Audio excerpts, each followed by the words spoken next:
മതസൗഹാർദ്ദത്തിന് ഭീഷണി ഉയർന്നപ്പോഴൊക്കെ കേരളത്തിലെ മനുഷ്യസ്നേഹികൾ പാണക്കാട് കൊടപ്പനയ്ക്കൽ തറവാട്ടിലേക്ക് ഉറ്റുനോക്കിയിട്ടുണ്ട്. സമാധാനത്തിൻ്റെയും സൗഹാർദ്ദത്തിൻ്റെയും പ്രതീകങ്ങളായി വിളങ്ങി നിൽക്കുന്ന അവിടുത്തെ തങ്ങന്മാർ ഒരിക്കലും നിരാശപ്പെടുത്തിയിട്ടുമില്ല. വ്യക്തമായ രാഷ്ട്രീയമുള്ളപ്പോൾ തന്നെ രാഷ്ട്രീയ ലാക്കോടെ അത്തരം സന്ദർഭങ്ങളിലൊന്നും അവർ പ്രതികരിച്ചിട്ടില്ല. കേരളത്തിൽ വാദപ്രതിവാദങ്ങളും കുറ്റപ്പെടുത്തലുമൊക്കെ മുഴങ്ങി നിൽക്കുന്ന ഈ സമയത്ത് ചോദ്യങ്ങളെ നേരിടുന്നത് പാണക്കാട് സയ്യിദ് ഹൈദരലി ശിഹാബ് തങ്ങളാണ്. മുസ്ലിം ലീഗ് സംസ്ഥാന അധ്യക്ഷനും ആത്മീയ ആചാര്യനുമായ ഹൈദരലി ശിഹാബ് തങ്ങളിലേക്ക്. മുഹമ്മദ് അലി ശിഹാബ് തങ്ങൾ വിടവാങ്ങിയിട്ട് 1 വർഷമായി. ഉമർ അലി ശിഹാബ് തങ്ങൾ അന്തരിച്ചിട്ട് 2 വർഷം. 2 സഹോദരന്മാരുടെയും ഉത്തരവാദിത്തങ്ങൾ ഇപ്പോൾ ഒന്നിച്ച് ചുമലിലേറ്റിയിരിക്കുകയാണ്. SYSൻ്റെ അധ്യക്ഷ പദവിയുണ്ട്. ഒപ്പം ഏറ്റവും പ്രധാനമായി മുസ്ലിം ലീഗിൻ്റെ സംസ്ഥാന അധ്യക്ഷ പദവി. വലിയൊരു ചുമതലാഭാരം തോന്നുന്നുണ്ടോ? കുറച്ച് ഭാരങ്ങൾ സ്വാഭാവികമായി ഉണ്ടാകും. എങ്കിലും നമ്മുടെ എല്ലാവരുടെയും സഹായ സഹകരണങ്ങളാലും അള്ളാഹുവിൻ്റെ അനുഗ്രഹത്താലും ആ ഭാരങ്ങളെല്ലാം തന്നെത്താൻ നീങ്ങി നമ്മുടെ കാര്യങ്ങൾ നല്ല നിലക്ക് കൊണ്ടുപോകാൻ സാധിക്കുന്നുണ്ട്. ലീഗ് സംസ്ഥാന അധ്യക്ഷ പദവി ഈ കൊടപ്പനയ്ക്കൽ തറവാട്ടിലെ തങ്ങന്മാർക്ക് തന്നെ വേണമെന്നൊരു തീരുമാനമുണ്ടോ? എല്ലാവരോടും കൂടി ആഗ്രഹിച്ച് സന്തോഷത്തോടു കൂടി ഏൽപ്പിച്ചു തരുന്നതുകൊണ്ട് എടുക്കുന്നതാണെന്ന് എനിക്കറിയാം. എങ്കിലും ഇനി എന്നും അങ്ങനെ തന്നെ ആയിരിക്കുമോ? അങ്ങനെ അല്ല. ഒരു പാർട്ടി എന്ന് പറഞ്ഞാൽ തിരഞ്ഞെടുത്തിട്ട് പാർട്ടിയുടെ ആളുകൾ അഭിപ്രായപ്പെടുന്ന അനുസരിച്ച് കൊണ്ടാണ് പ്രസിഡന്റ് പദവി ലഭിക്കുന്നത്.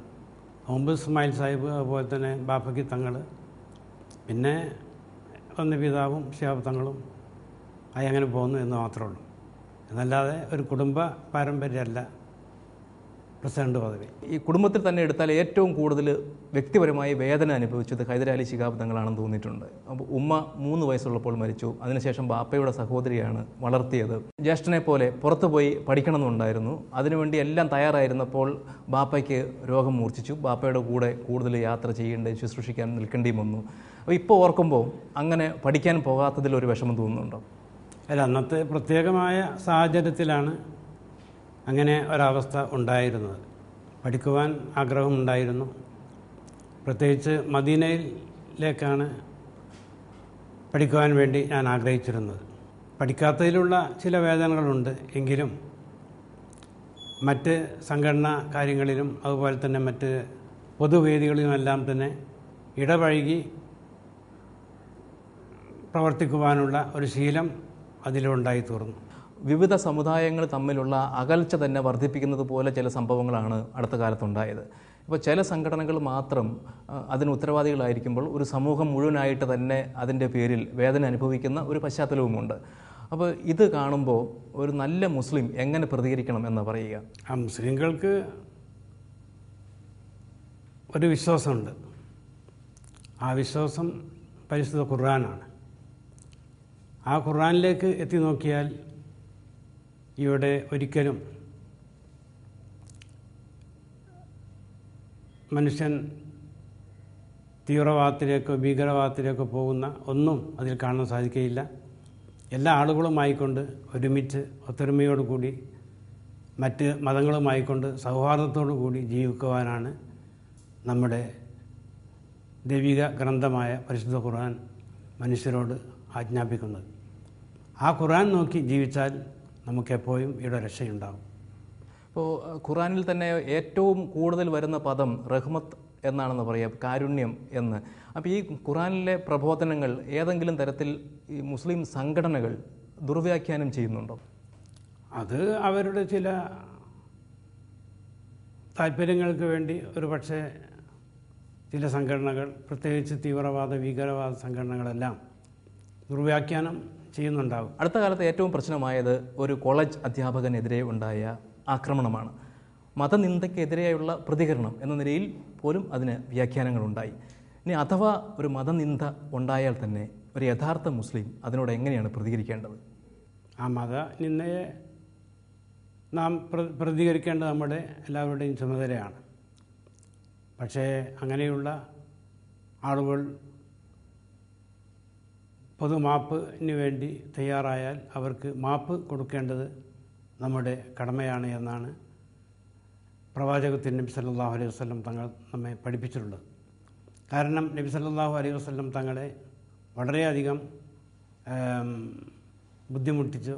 അതുപോലെ തന്നെ കൂക്കി വിളിക്കുവാനും അതുപോലെ തന്നെ കൊല്ലുവാനും വേണ്ടിയെല്ലാം വന്ന ആളുകൾക്ക് അവസാനമായി മക്ക വിജയത്തിൻ്റെ ആ കാലഘട്ടത്തിൽ പ്രവാചകൻ നബി സല്ലല്ലാഹു അലൈഹി വസല്ലം തങ്ങൾ നിരുപാധികം അവർക്ക് മാപ്പ് കൊടുത്ത ഉദാഹരണമാണ് ഇസ്ലാമിലും പ്രവാചകന്മാരിലും നമുക്ക് കാണാൻ സാധിക്കുന്നത്. കേരളത്തിലെ ഏറ്റവും കൂടുതൽ മുസ്ലിങ്ങൾ പ്രവർത്തിക്കുന്ന ഒരു രാഷ്ട്രീയ പാർട്ടി എന്ന നിലയിൽ തീർച്ചയായിട്ടും മുസ്ലിം ലീഗിന് ഈ സാഹചര്യത്തിൽ ചില മുൻകൈകൾ എടുക്കാൻ കഴിയും. അപ്പോൾ ലീഗിൻ്റെ സംസ്ഥാന അധ്യക്ഷൻ എന്നുള്ള നിലയിൽ എന്തൊക്കെ മുൻകൈയാണ് ഈ അന്തരീക്ഷം നന്നാക്കാനായി എടുക്കുക? ഈ 31-ാം തീയതി കോട്ടക്കൽ തീവ്രവാദ ഭീകരവാദ പ്രസ്ഥാനങ്ങളോട് എതിർപ്പുള്ള എല്ലാ മുസ്ലിം സംഘടനകളെയും വിളിച്ചു കൂട്ടിക്കൊണ്ട് ഇന്നത്തെ ഈ സാഹചര്യങ്ങളെ വിലയിരുത്തി ചർച്ച ചെയ്യുവാൻ വേണ്ടി മുസ്ലിം ലീഗ് അവരെല്ലാം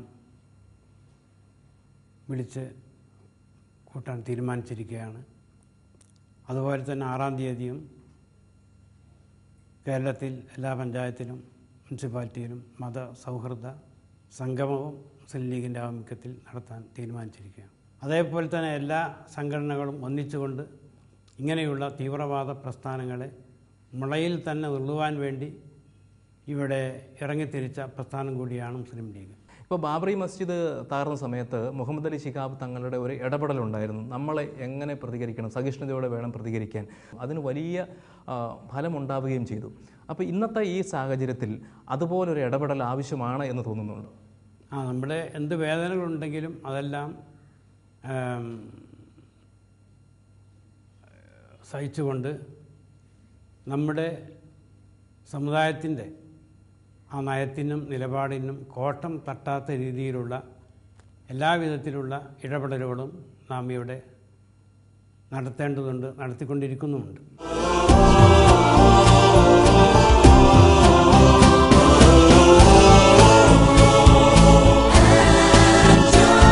Different people, one home. ManoramaOnline.com, your home